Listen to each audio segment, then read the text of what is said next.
Ladies and gentlemen, we are out here today doing one of my favorite trails just outside of the city. We're doing the City Creek Trail. It's a series of bridges. I'm probably going to extend it a little bit, go a little further, but I'm excited to get started. I just got on the trail and surprisingly the creek is actually still flowing even though it's winter. It's frozen over, but it's flowing underneath the ice, and that's really cool. I might be able to pull some water out later, boil it, and make some ramen noodles up the trail.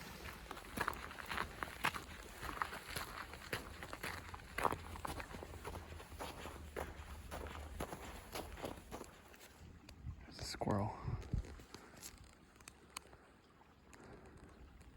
I think he spotted me.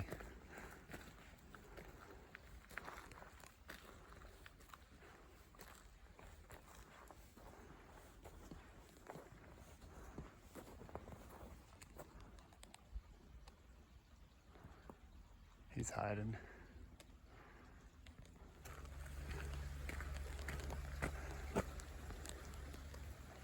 So this trail is a series of bridges.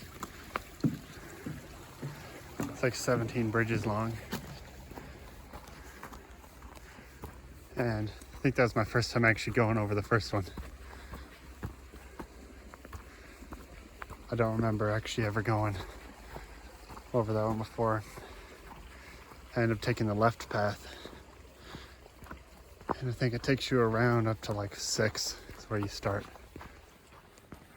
This trail has a lot more uphill than I'm used to. And I packed my bag with actual gear this time to simulate if there's a real trip. So I think it's a little heavier than I've been doing. But it's not too bad. Probably gonna wait until I find a bench. I'm gonna pull my trekking poles out, take some load off my hips. It's kind of starting to feel it. Made it a little bit up the hill and finally at bridge number 2.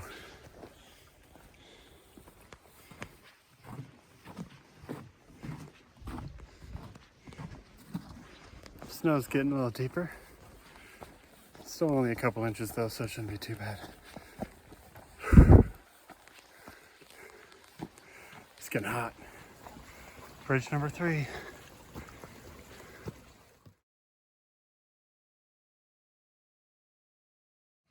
Something really cool about this creek is that back in the time of building the railroad, the Union Pacific Railroad, they used this creek to supply water to steam engines. So around you can see concrete walls and wood dams and everything that was used to divert the water originally. And of course, I don't think it's currently used for that, but it was a key factor in what put the city together, built around the railroad. Right now I'm hiking through like a flock of little birds, and they keep flying around.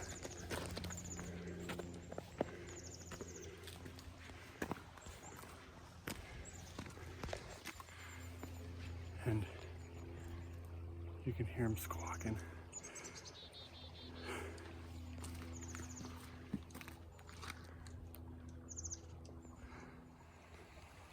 I'm gonna be really quiet and hope I see it again. A big cottontail rabbit just ran across the trail.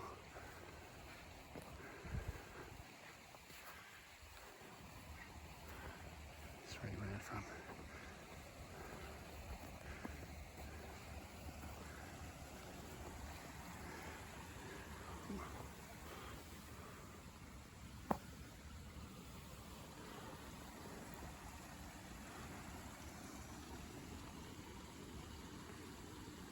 Here's his footprints.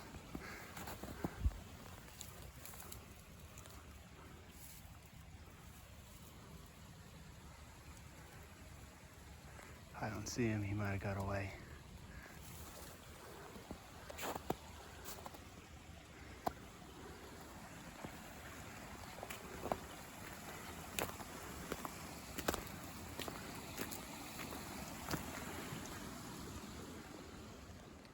So I took this as a minute, not just to pull my trekking poles out, but I shed my coat. Probably gonna keep, might end up pulling one of these neck gaiters off, but I was starting to work up a sweat, and in the winter, you don't want to be wet, so I'm pulling layers off, so I'm not gonna be sweating no more,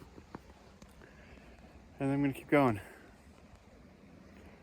I brought today, it's definitely overkill as a day hike, but I was more wanting to simulate as if I was going on a larger trip, just practice with some of the gear. So I brought my big Teton Explorer 75-liter bag. Got my trekking poles, and it's loaded down pretty well. Got an axe strapped to the side because if it's winter camping, I'd like to have an axe. So even though we're not spending the night, I went ahead and brought that.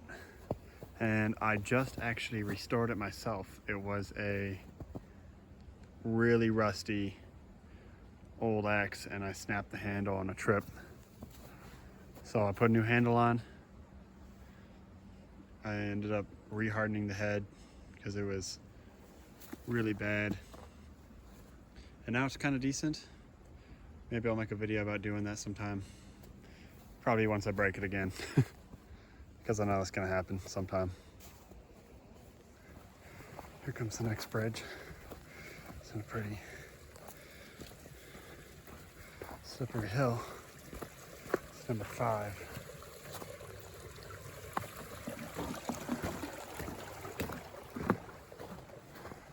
And we're coming up on another side.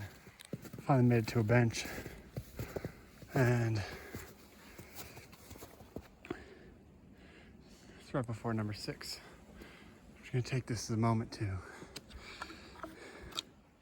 pull my trekking poles out. I just wanted a bench so I didn't have to set my bag down. Another thing is I got this hydro jug, and it's probably one of the best things I've brought out here because it's cold today, and I filled this thing up probably 3.5 hours ago. It's still hot. It's been out in the snow, just strapped to the outside of my bag on my waist belt, and it's still hot. This is where the trail splits back to the creek. It goes back to the road. So I think what we're gonna do is we're gonna get down to this end of this trail, and then we'll just follow the road down further, see what we see, then maybe make some lunch, and then maybe we'll hike back the road so it's a little different. So you might see me with these massive bags, like this bag's 75 liters. It's way overkill for just a day hike, even in the winter. Like a 20 or 30 liter bag would carry all your layers and then some. And this bag's like 2.5 times that size. So it's definitely a little overkill, but I do that for a couple of reasons. One is because I'm tall. So I'm like 6'4", and finding a bag with that long of a frame in a small capacity is pretty difficult. And this is still a fairly budget bag. It's right around $100. Maybe just a little more depending on where you buy it at. But this is, I have a 65 liter one. It's a little small for me still. This one's got a long enough frame where I can extend it all the way, and it's especially on longer trips, it's really nice to have a bag that fits, even if you're carrying a little extra bag. And the second reason is also because I like practicing with the gear I plan on using in a bigger trip. I like to go out and know my gear, know how to use it, be used to carrying it. So that way when I go out there on a multiple night, like expedition in the backcountry, I'll know exactly how to use all of my stuff and how to fix all my stuff if it breaks, so I don't get stuck out there. I think that's just really important to think about. So occasionally I'll have a smaller bag. I'll also have this bigger bag sometimes as well, just so I can keep fresh on all my gear. This bridge is interesting because it's 10.5. They didn't used to have it. They closed the trail earlier this year, or I guess last year, and put that bridge in to help recover some of the land that's getting worn down from all the human traffic. This is such a popular trail. They're trying to let it recover a little bit. Someone hung like a wind chime or wind spinner or something up here. It's pretty cool. I think it's supposed to spin in the wind.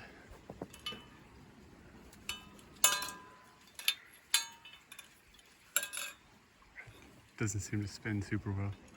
I think it might be bent or something, but it looks cool. There's also a picnic area over here, right across the bridge we just crossed. There's a spinner. I think they just added that picnic area, but depending on how far along we are, we might stop there for lunch, we might not. It's about 1 o'clock, I'm getting a little hungry, so we'll see. I looked on my watch and saw I was making kind of a slow pace today, which I guess is a little expected, but it ended up with me pushing the pace for a little bit. I'm getting a little bit of a side cramp.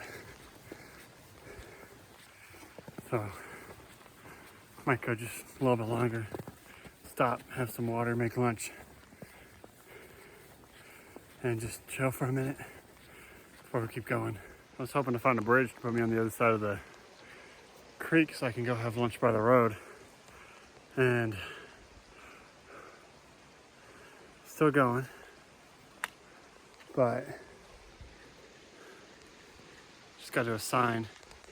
We're taking City Creek, which keeps going up on the left side of the creek, and there's a water crossing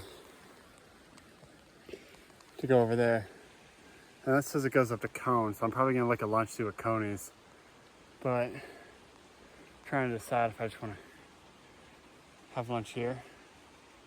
I might keep going just a bit further. I'd assume it's not much further. We've got through quite a few bridges. Don't know what the last one was, but the next one shouldn't be too far ahead, and at that point we'll decide what to do. Pace is a little slow today since we're still in the uphill section, and we're still in the uphill section.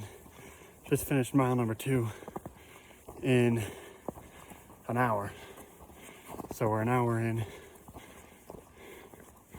and we're at the steep section now, where it's going to get steeper up until we come down towards the creek, because we're going up away from it for a minute. All right, so we're at lucky number 12.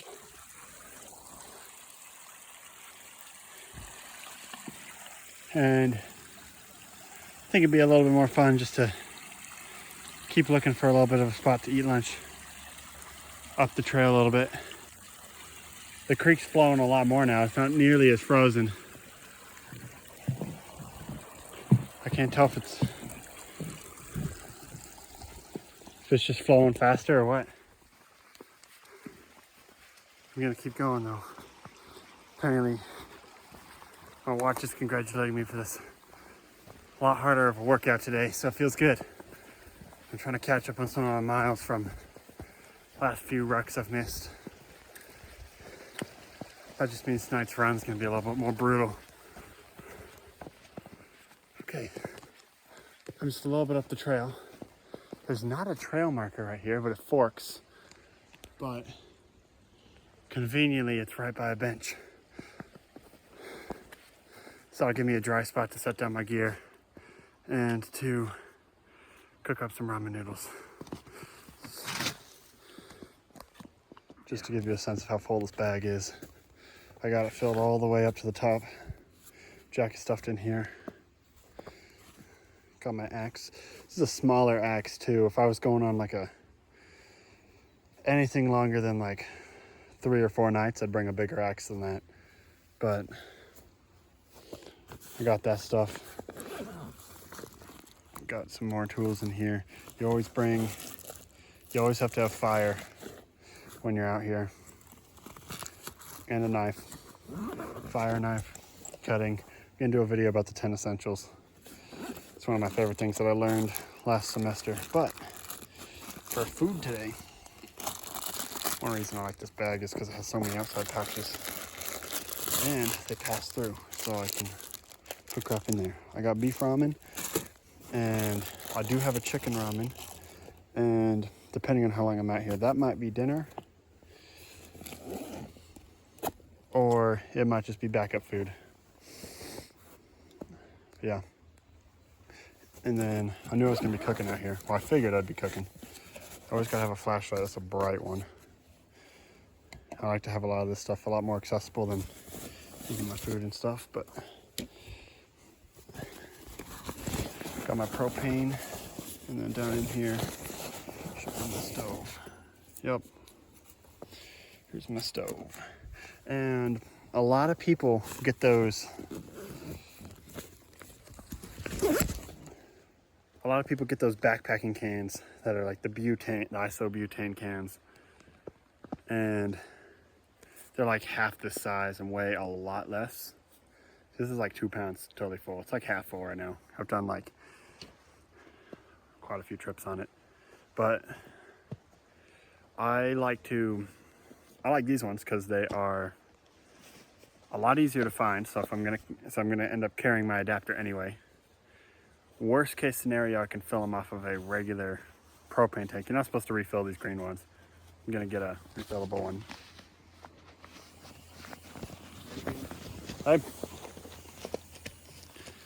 But it's well worth it. And the fuel cooks a lot more. Just gotta figure out. Done messed up. I knew I was gonna be cooking, and I put my pot in the bag. So I try to layer smart. I got my jacket pulled off and popped open. I try to layer smart, so I put my extra clothes on top, so if I get cold, I can layer up. And the thought process was I'll put the food underneath it because I only need the food once or twice in a day. Or I'll put the stove underneath it. Then I got my other stuff. This is what I want to bust out. It's gonna make my stop a little longer, but well worth it. Okay, so got my little kit here, my mess kit, and it is like the coolest little thing. It's green, and I haven't split it up yet. I probably would have just brought, if I was thinking smarter, I would have just brought just the pot. But it's got a little ton of things, and this one, non-stick, which is kind of convenient. It's not the biggest deal with ramen noodles, but yeah. And there's a little pan in there. Maybe I'll show you once I get this water boiling. All right, I'm down at the stream. Just getting some water. I need just enough for my ramen, but don't want too much because it's gonna water down my breath. Should have brought the lid out. It's kind of splashing.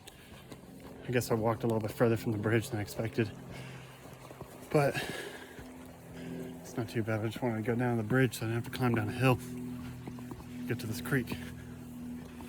I got my little pot of water. About to get some water boiling, some soup cooking. And I did bring water, but it's just as good. Good time to practice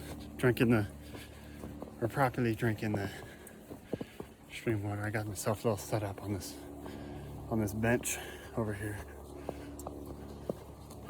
Look at this thing going. All right, so got my little stove here. It's backpacking stove. Right now I'm in the Walmart gear phase. Most of the stuff's from Walmart. The pot is from Amazon. Asked for that for Christmas. And well, one of my relatives had me make a birthday and Christmas list a couple months in advance. So later my parents got me a pot and pan set, the exact same one, just not green, for my birthday. And then I got one again for Christmas because the other one did not know.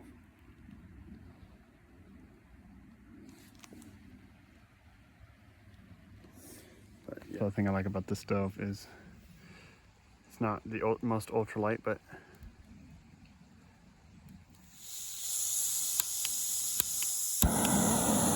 it's got a lighter on it.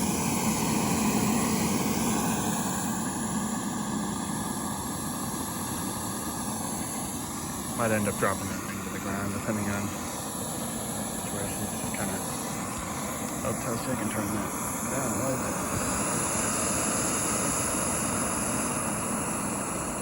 Can't 100% tell, but I think there's flames coming out the side.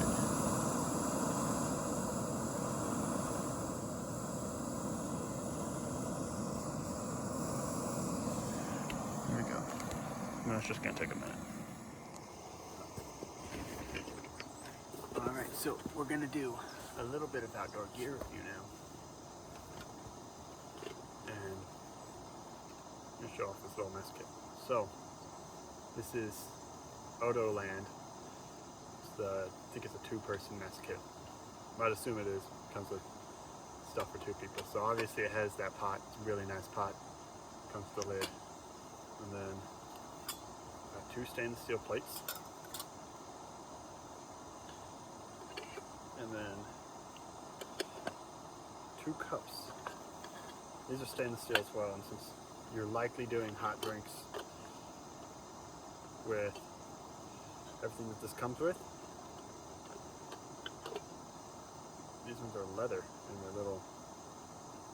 I'll show you.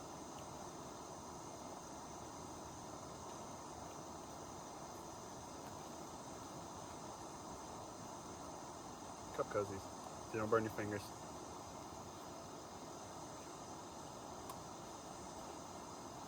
Of course, it comes with a little rag so you can clean your gear and dry it off afterwards.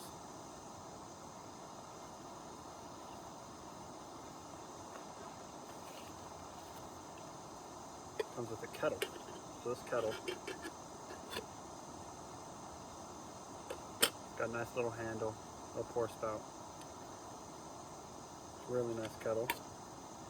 And I'll put inside the kettle, it comes with 2 of these. These are little fork and knife kits. Fork, spoon, and knife sets.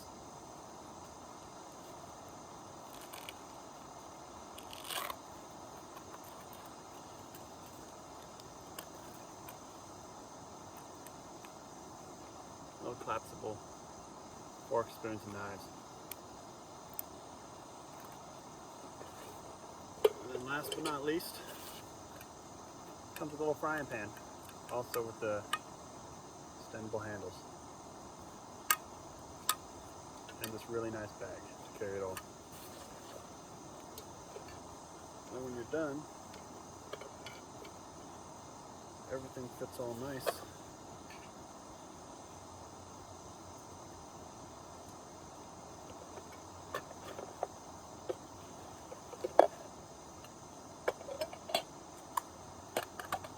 packing your little kit. And I'm keeping some stuff out because I'm making food. Everybody has the 3 C's of survival, and it's like cordage, cutting, and combustion or whatever. And for me, one of them is chair. It's one of my C's. One of the things I dislike the most, and that's solved by just having a nice chair, is when I come out here, I hike all day or I work hard all day, and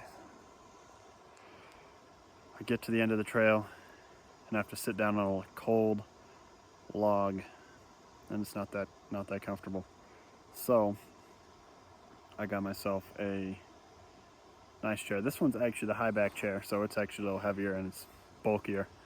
Takes up quite a bit more room in that bag, but it's well worth it in my opinion, at least for me. And it's got a little bit of a pillow so you can rest your head, be nice and cozy while you're sitting at camp.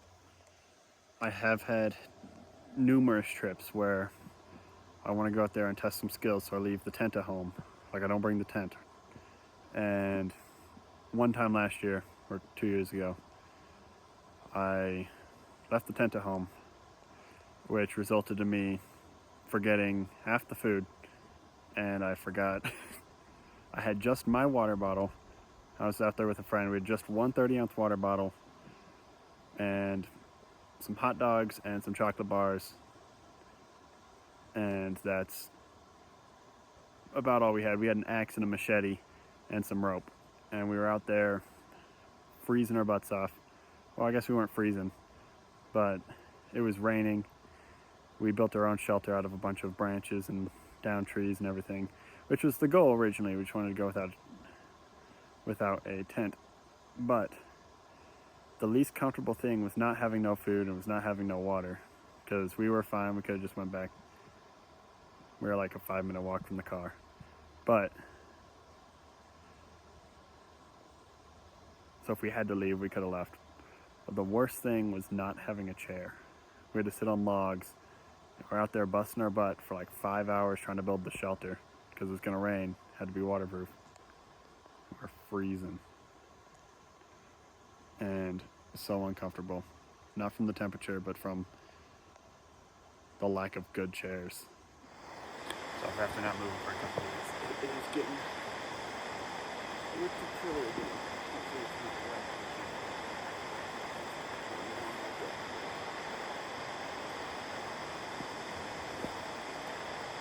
It's also a Walmart jacket. It's mossy oak.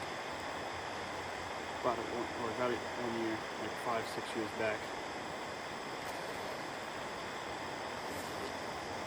On sale, was like $5 after post-hunting season when they were clearing out all their gear.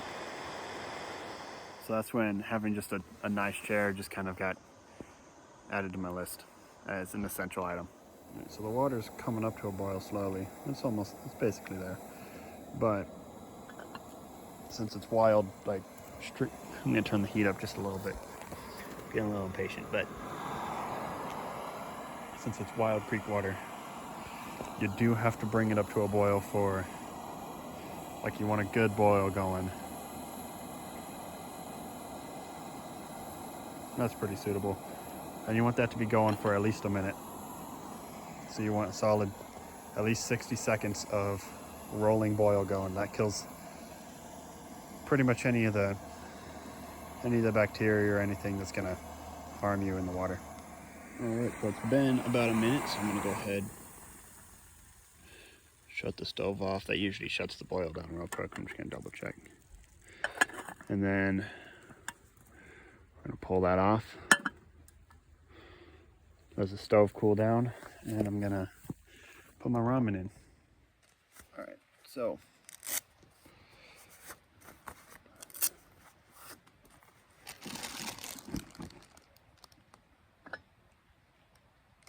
when it's cold out here like this, being warm is kind of important. If we are just hiking today, it's not as important. But make sure my packet gets out. I boiled a little extra water today, so that way I could drink the broth, have it be warm. I'm probably gonna end up finishing my drink in my insulated cup, so that way if I don't finish this, I can just pour in my beef broth and keep it going. Keep it hot for a while for when I get cold along the trail. Another key detail is to always pack out all of your trash. And I like to pick up a couple extra pieces while I'm out here. At the moment, everywhere's covered in snow, so I haven't seen any. And this trail is usually pretty clean. So, I got my ramen in. Go ahead and pull my fork out. A collapsible fork from my kit. There's a little slider so that way it doesn't fold while you're using it. I can stir my stuff up.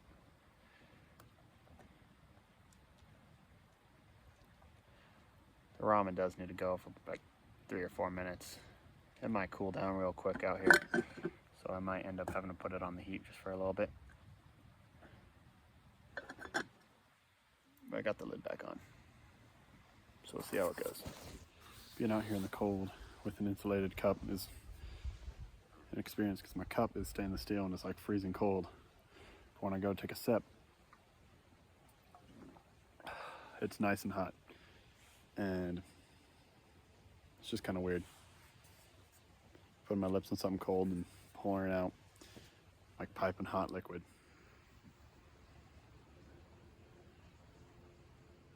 Thinking about how I'm gonna have so much extra broth, it's kind of making me want to almost hurry and finish my drink so I can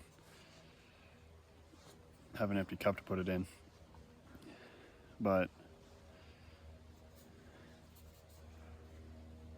it's gonna make me full for my ramen too if I chug all my liquid. And I want to get some calories in me. But yet again, I'm also excited to get back on the trail. All right, so my cup is empty, so I'm gonna go ahead. I'm gonna rinse it out. But when you're out here, you do want to be careful because we are close to a stream on where you do this stuff. You want to be a pretty good distance away. It's like 100 and something yards is generally the rule. It's not the biggest deal if you're close, but also it kind of is, so you want to take precautions on what effect you have.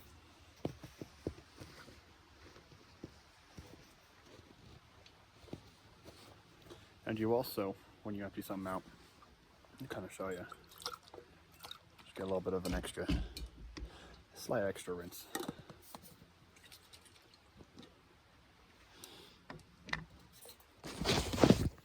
So when you do go to empty something out, you want to kind of give it a good chuck. You don't want to just pour it. And the reason behind that is kind of simple. It's just kind of, you want to minimize your effect, and one way to do that is just to spread it out. So rather than pouring half a gallon of water on one spot, you pour a drop here, drop there, drop everywhere. So if you give it a good enough chuck, it spreads it out over like 10, 15 feet. And then it's nowhere near as much. But my ramen is done now. It's got some puffy noodles. Let's give it a taste.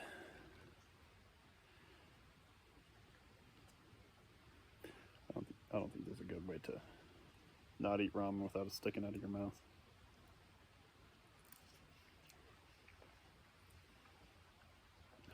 Banger. Alright, I'm just getting finished up. Ended up pouring about half the broth into my cup so I can get these last few noodles out. And oh my, is it good. It is tasty.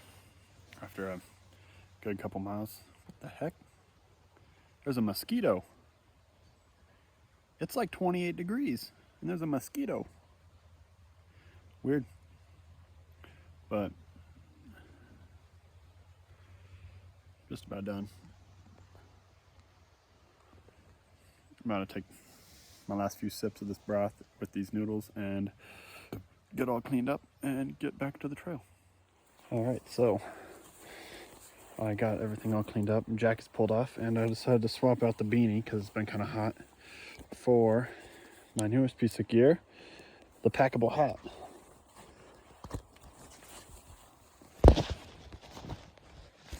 So this hat, it's like $3 or $4 too. It's not even expensive. And it has a little clip. You can clip it to your bag. One button, and you pop this button open and you fold it out.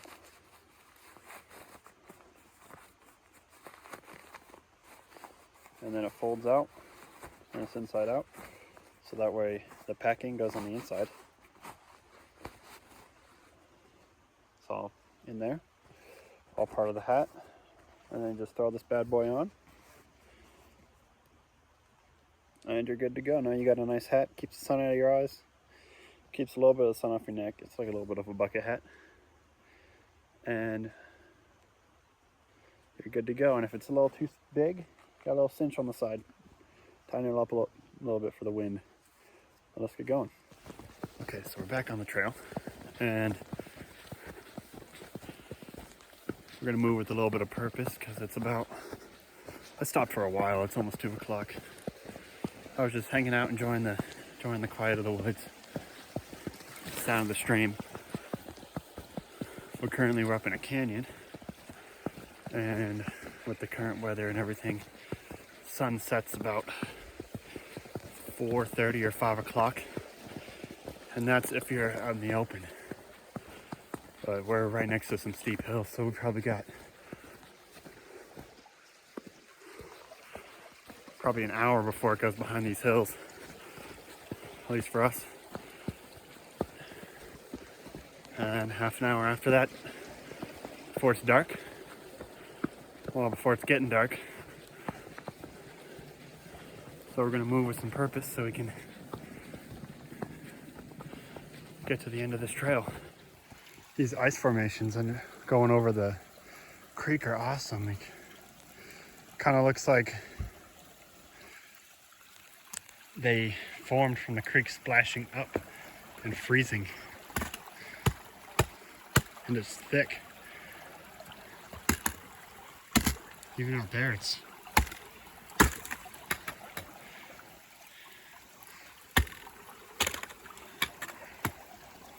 over an inch thick all the way over to the edge before it just barely starts to break. Right now my watch is telling me my heart rate is teetering between the aerobic and anaerobic thresholds as I'm charging up this hill. I think something kicked into gear and I want to make it to the top. And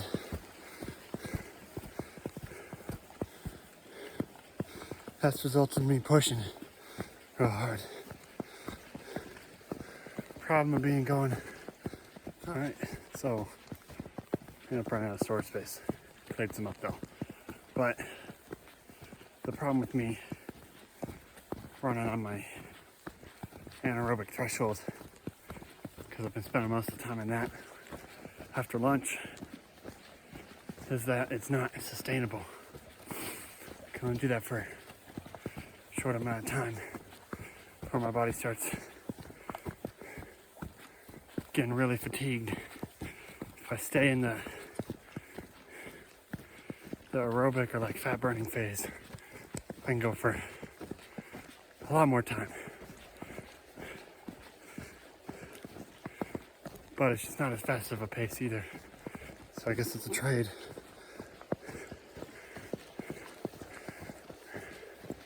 I got a short little break as I was clearing up some space though. So we're a little recovered. Here it is. It's bridge number 17. About to cross it. It should be the last bridge. And then we'll be coming up to the end of the trail. And get ready to switch back. Head back down. Probably gonna end up taking a different path back. Might have a little deeper snow, but it's gonna be a little wider.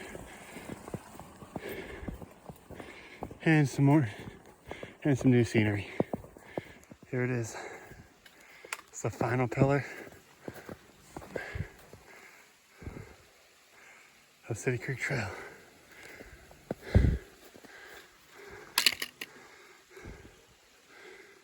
It's another trail up here called Mushroom. I think it's a lot more difficult. We'll come back and do that one another day, because I've been dying to do it. And to Sap Tree, I might look at, see how far up Sap Tree is. We're about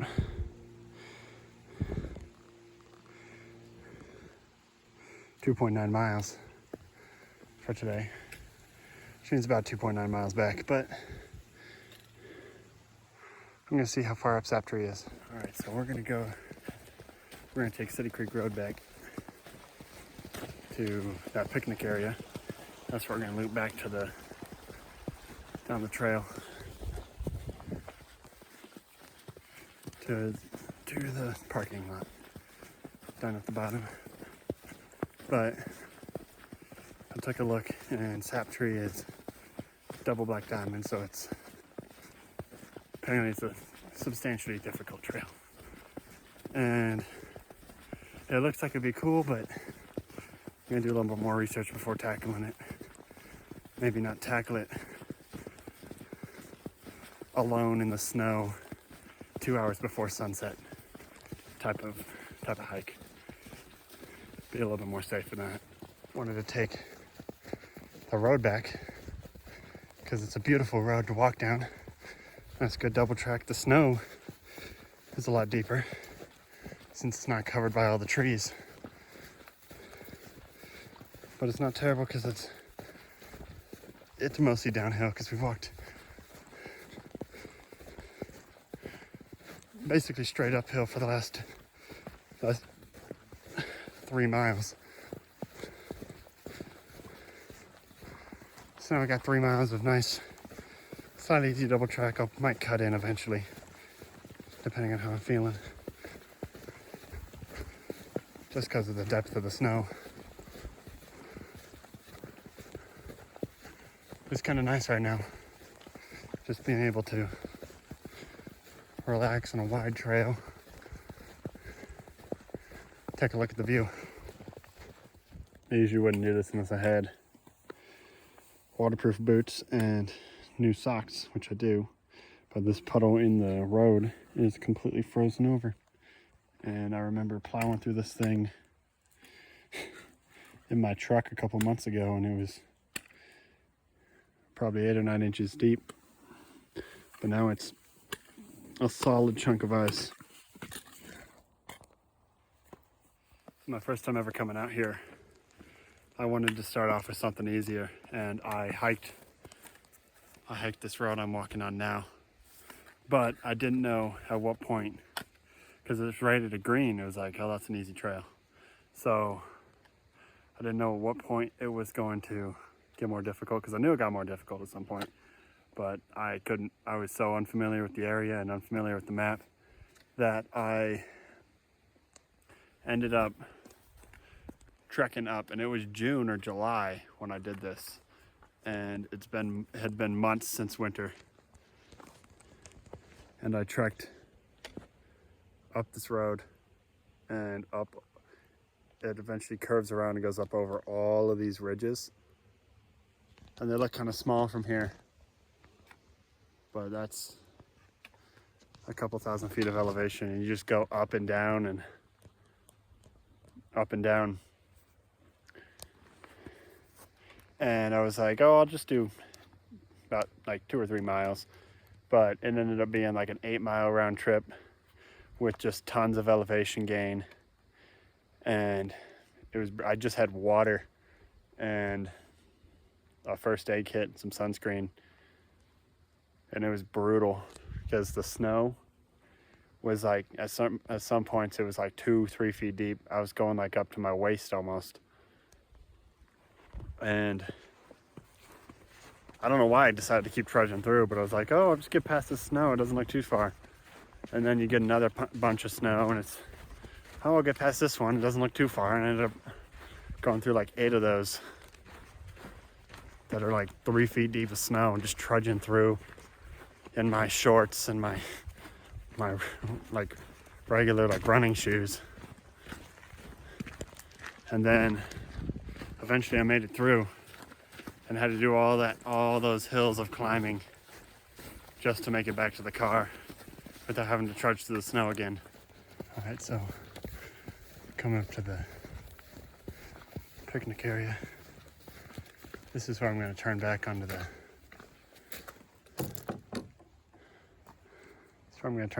Trail. There's a guy just a little up the trail, so we're not in a rush today, so I'm gonna give him some space. Let him get a little bit further ahead. I also mostly want to take a breather, get the bag off for a minute. It's my second or third time pulling the bag off. It's a heavy bag, so it's fine, but we're 4 miles deep. It's gonna get easier to carry this bag as the year progresses, but can't get it off. Dang.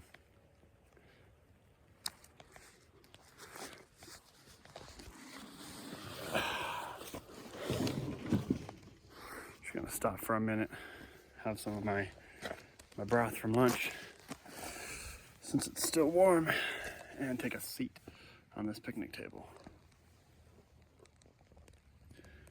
So like the vibe of just drinking beef broth from a cup is kind of cool, also kind of weird, but I'm just enjoying my time out here. A couple things I know I need to bring next time are a phone charger, since it's not expecting to be this dead, but it's also 2:30 in the afternoon and I've been up for a while. But and also probably my snow boots for my snow rings for my trekking poles. And even though it's a shorter hike, it's like 5-6 miles today, but which is I guess technically also longer than what I've been doing this year, I did bring my trekking poles, and that's for a few reasons. And the first one is I want to practice with my gear. And that is part of my gear that I bring. Whenever I bring a heavy bag, I bring my trekking poles because you want to stay balanced. It does help balance in the snow. Takes some of the load off of my body, my knees. Helps me put the force into, I guess, my arms while they're not doing as much. And then the third reason, and this is, I guess, kind of an important reason, not as much, if I ever get stuck out here and it is winter, it's probably going to be dark by the time I end up getting a shelter going, because I'm probably going to try and get out, because getting out is better than spending the night if you aren't prepared for it. Well, if you weren't planning on it. But I got my trekking poles because I am primarily, and this is a switch I did this year, I'm mostly a tarp camper. I camp with a tarp rather than a tent most of the time now, because it's smaller, it's lighter, and I found it's actually warmer with how I build my shelter and the tarp I have at the moment. And if I were to get stuck out here, rather than having to go find sticks that are the perfect length, I can just more focus on getting the shelter up, because shelter is one of my #1 priorities if I were to be stuck out here in the winter because it's cold. And I just use my trekking poles, because I practice with my trekking poles to get my tent up. And my tent would be up in no time, and I would be warm and toasty and more focused on just trying to figure out a plan versus stressing about building a shelter and not trying to die. This cup is a little heavier than like most backpacking bottles or Nalgene bottles or anything, and it doesn't hold quite as much as a Nalgene, but the fact that it's so well insulated and it's cold out here, and it's been an hour or two since I even cooked my ramen, and it's still hot. It's gonna be something I bring a lot more often. Keep me and my food warm while I'm out and moving. All right, I've sat for like 5 minutes in the shade of this tree in a t-shirt in the winter, so it's getting a little cold. I'll try to pull my strap up a little bit. Gotta get my cup on here, I guess, first.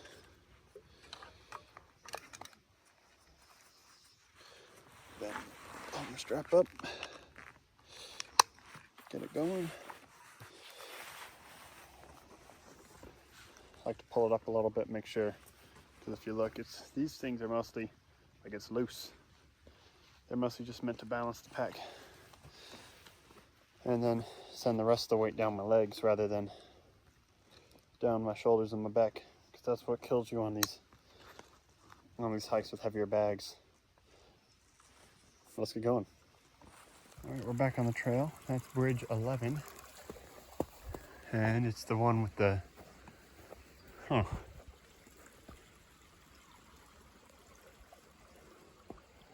remember how this goes now.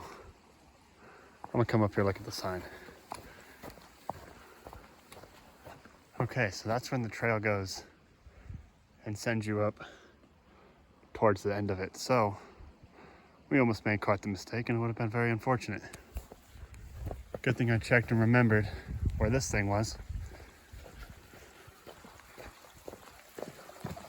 because that's the bench we just sat on, and we're heading back this way.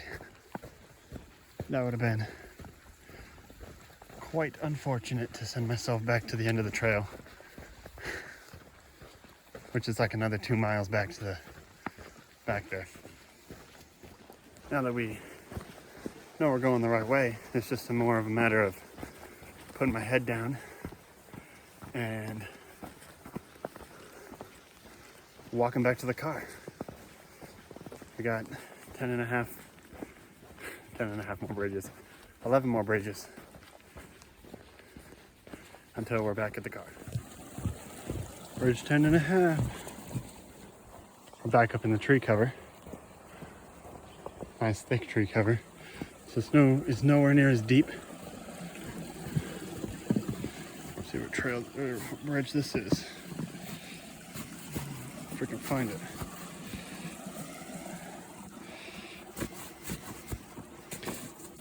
Eight. It's making good progress. I guess this one's 7. Coming back up on this side.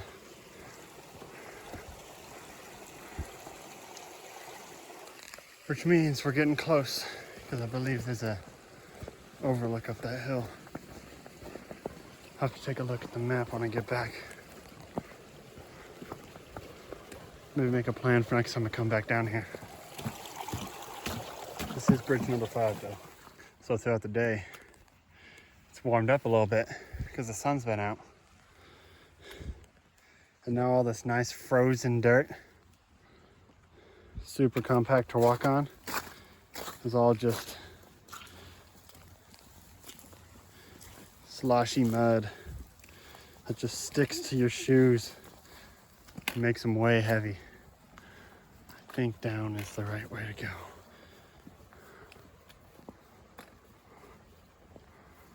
Yeah, I gotta get my shoes cleaned off. With the sun at our backs, we trudge back through the snow all the way to where you can see the city again. Now you can see why it's called City Creek. This is bridge number 1. We're almost there. And it's back to nice wide trail again. Ladies and gentlemen, welcome back to Lower City Creek Trailhead.